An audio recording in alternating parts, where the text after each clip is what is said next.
The sea was calm that night, too quiet. It was February 26, 1815, and under the dense darkness of the Mediterranean, a small vessel left the island of Elba without making a sound. No cannons, no escort, no flag waving proudly, just one man, and one decision that could change the fate of Europe. That man was Napoleon Bonaparte. And at that moment, he was betting everything, absolutely everything, on a move that to anyone else would be considered suicide. But Napoleon was never like anyone else. Just under a year earlier, he was the most powerful emperor on the European continent, a brilliant strategist, feared by kings, revered by soldiers, and responsible for redrawing the map of Europe with his military campaigns until everything fell apart after devastating defeats, especially in Russia and then in Central Europe. Napoleon was forced to abdicate the throne in 1814. His enemies, a coalition of great powers, had finally defeated him. The punishment? Exile. Not an ordinary prison, but an island, small, isolated, surrounded by water and surveillance, Elba. For many, that was the end of the story, but not for Napoleon, because even in isolation, he was not defeated. On the island, he did not act like a prisoner. On the contrary, he ruled Elba as if he were still emperor. He created laws, reorganized the local economy, inspected troops, and above all, observed, always watching. And what he saw was an opportunity. While he was in exile, France was plunged into instability. The new king, Louis XVIII, faced distrust, political crises, and popular discontent. Many remained loyal to the former emperor. Europe believed that Napoleon was finished, but Napoleon knew something that no one else seemed to realize. The game wasn't over yet, and then the idea came about: an escape, not just to escape, but to regain power. It was madness. He had few men, few resources, no guarantee of support, and on the other side of the sea, entire armies ready to crush him the moment he set foot in France. Even so, he decided to try, because for Napoleon, there was something worse than failure: to be forgotten. And so, on that silent night, he embarked on a journey towards the impossible, without knowing if he was heading for ultimate glory or for its ultimate destruction. But there was one detail that made everything even more dangerous. He wasn't just fleeing the island, he was challenging all of Europe. And what happened in the following days, no one was prepared to predict it. In the early hours following the departure, the sea no longer seemed so silent. Now he carried a dangerous secret. Napoleon Bonaparte's small fleet, comprising a few ships and about 1,000 men, advanced slowly through the Mediterranean. There was no room for error. Any encounter with enemy vessels would mean the immediate end of that mission. They weren't just running away, they were crossing an invisible minefield. At any moment, they could be intercepted by the British Navy, which was still patrolling those waters with heightened vigilance. After all, nobody wanted to risk seeing Napoleon free again, but against all odds, he managed to pass. And then, on March 1st, 1815, something happened that would change history. Napoleon set foot on French soil. The location was Golfe-Juan in the south of France. No ceremony, no gigantic army, no official announcement, just him and his bet. Now, the plan was entering its riskiest phase, because escaping from Elba was difficult, but reconquering France was practically impossible. Napoleon knew he couldn't confront the royal army directly. Their numbers were too small. His only chance was something far more daring: to convince the enemy not to fight, and then began a march that would be forever etched in history. Instead of taking the safer routes, he chose an unexpected path through the mountains, avoiding large cities and moving quickly inland. Every step was a gamble, each village a place of uncertainty, every encounter a possible ending. But as he progressed, something strange began to happen. Soldiers sent to arrest him didn't shoot. Peasants did not report it. On the contrary, they were watching, they were waiting, and in some cases, They joined him. It was as if a ghost had come back to life before the eyes of France.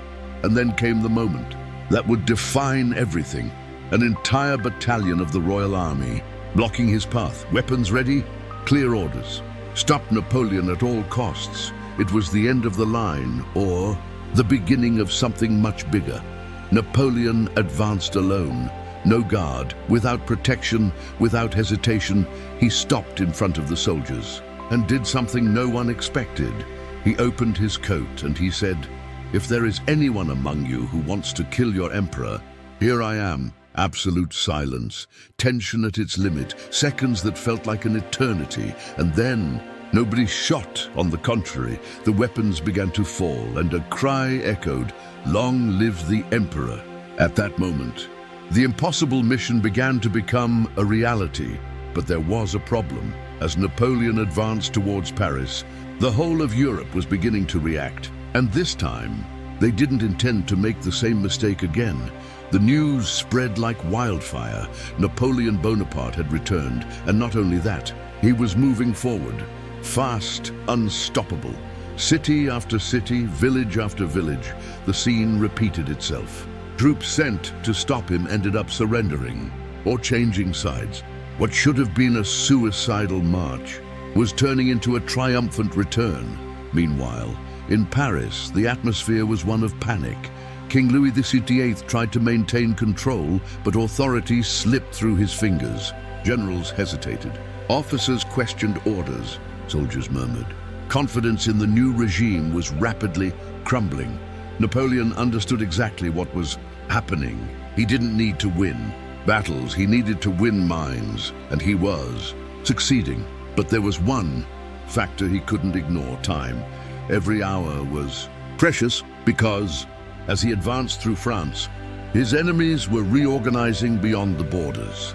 The major European powers, which had united to defeat him, reacted swiftly. Urgent meetings were convened. Messengers crisscrossed countries. Armies began to form again. This time, the objective was clear. Do not include, do not exile, destroy. Napoleon knew this. He knew his opponents well.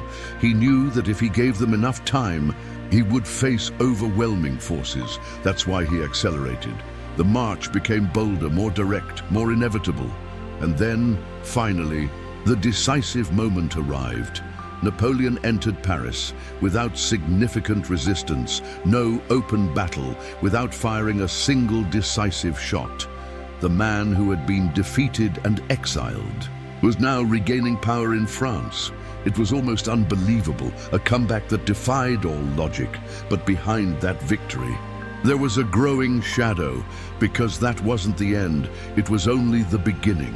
While the population celebrated, war was drawing closer. Reports kept arriving. Foreign armies were mobilizing, coalitions were being strengthened, plans were being drawn up, and they all had a single objective: to end Napoleon once and for all.